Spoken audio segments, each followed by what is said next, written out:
राज्य सरकार ने वर्ष 2022 में लोक स्वास्थ्य सेवा प्रबंधन संवर्ग बनाकर भी सभी जिलों में स्थायी मुख्य चिकित्सा एवं स्वास्थ्य अधिकारी सीएमएचओ सहित अन्य प्रशासनिक पदों पर स्थायी अधिकारी पदस्थ करने की व्यवस्था की थी। संवर्ग बनाने के लिए लगभग 2.5 वर्ष बाद भी अभी 52 में से मात्र 28 जिलों में ही स्थायी सीएमएचओ इस संवर्ग के पदस्थ किए जा चुके हैं। बाकी 24 जिलों में प्रभारी हैं। सरकार ने लोक स्वास्थ्य सेवा प्रबंधन संवर्ग से सीएमएचओ बनाने के लिए 18 वर्ष की सेवा सहित कई शर्तें रखी।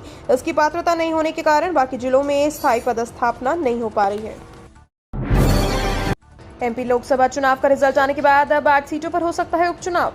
लोकसभा चुनाव के नतीजों के बाद मध्य प्रदेश की 8 विधानसभा सीटों पर उपचुनाव हो सकते हैं। 2 सीटों पर उपचुनाव लगभग तय है, जबकि 2 सीटों पर परिस्थितियां नए चुनाव की ओर इशारा कर रही हैं। लोकसभा चुनाव का जीतने वाले कैंडिडेट यदि विधायकी छोड़ते हैं तो उनकी सीटों पर भी उपचुनाव होगा। बता दें, एमपी में जिन विधानसभा सीटों पर उपचुनाव की संभावना है उसमें छिंदवाड़ा की अमरवाड़ा सीट भी शामिल है।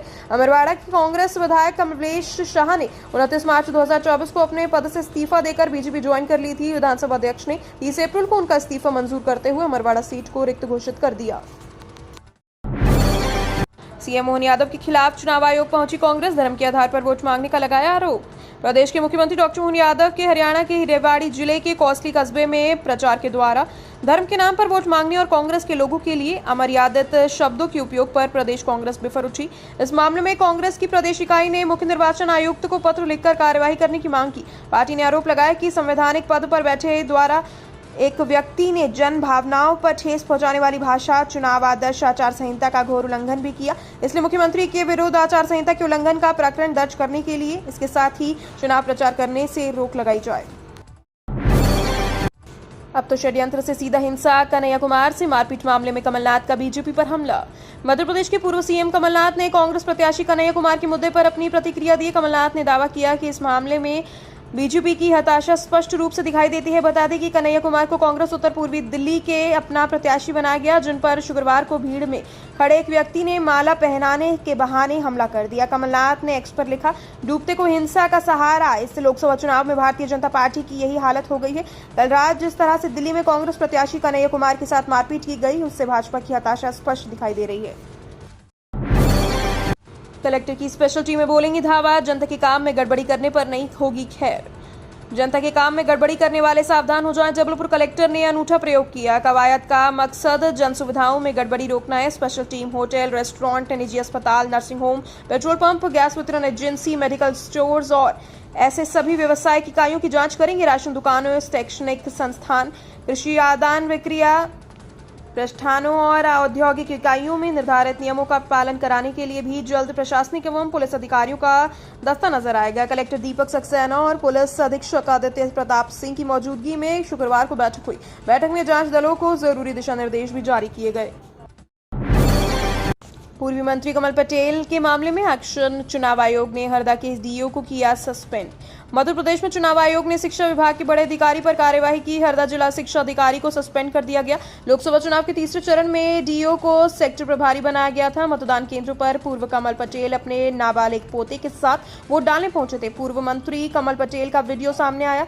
वीडियो में पूर्व मंत्री नाबालिग पोते के साथ मतदान केंद्र पर दिखाई दे रहे हैं। सोशल मीडिया पर वीडियो जमकर वायरल हो रही है। वीडियो वायरल होने के बाद कांग्रेस नेता ने चुनाव आयोग से शिकायत की। चुनाव आयोग ने शिकायत पर कड़ा एक्शन लिया।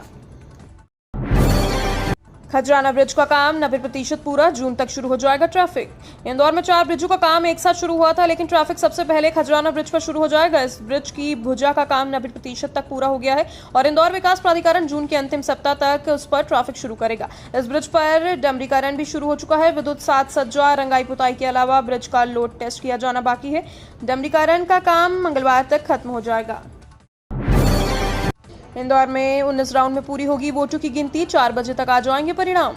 इंदौर में लोकसभा चुनाव के भाजपा के पक्ष में है, लेकिन भाजपा इंदौर से कितनी लीड आगे है और नोटों को कितने वोट मिलेंगे, लोगों की दिलचस्पी इसमें है। इंदौर में वोटों की गिनती 4 जून तक होगी। इंदौर में 62% वोटिंग हुई, जिनकी गिनती 19 राउंडों में पूरी होगी। इसके लिए नेहरू स्टेडियम में देपालपुर, सांवेर 2, 5 और राव में 21 टेबलों पर वोट गिने जाएंगे, जबकि राव 3 और 4 नंबर विधानसभा के लिए 14 टेबलें लगाई जाएंगी। मऊ विधानसभा के वोटों की गिनती इंदौर में होगी, लेकिन उसकी जानकारी धार भेजी जाएगी। मऊ धार लोकसभा क्षेत्र में शामिल है। महाकाल के शिखर दर्शन चारों दिशाओं से बगैर बाधा के हो सकेंगे। हजारों श्रद्धालु प्रतिदिन करते हैं दर्शन। उज्जैन स्थित महाकाल मंदिर शिखर दर्शन के महत्व को देखते हुए महाकाल मंदिर शिखर दर्शन योजना के तहत मंदिर के चारों ओर निर्माण धीरे धीरे हटाया जा रहा है। अब मंदिर के शिखर दर्शन बगैर बाधा के स्पष्ट किए जा सकेंगे।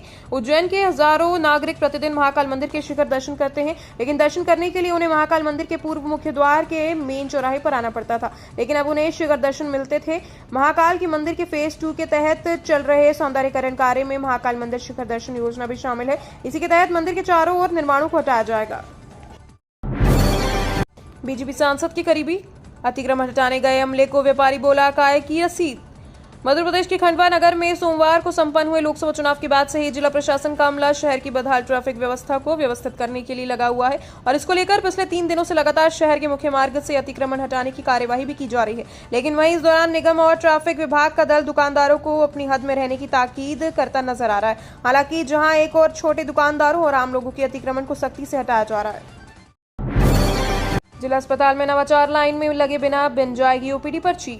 दमोह जिला अस्पताल में इलाज कराने के लिए पहुंचने वाले लोगों को लाइन में लगकर ओपीडी पर्ची बनवाने की जरूरत नहीं है। अब अस्पताल में आभा आईडी के माध्यम से ये सुविधा शुरू की जा रही है। आप घर बैठे ही अपना रजिस्ट्रेशन कर सकते हैं और ओपीडी काउंटर पर पहुंचकर पर्ची प्राप्त कर सकते हैं। जिला अस्पताल द्वारा किए शुरू ये नवाचार से उन लोगों को राहत मिल जाएगी जो एंड्रॉइड फोन चलाते हैं और घर से ही अपना रजिस्ट्रेशन कर सकते हैं।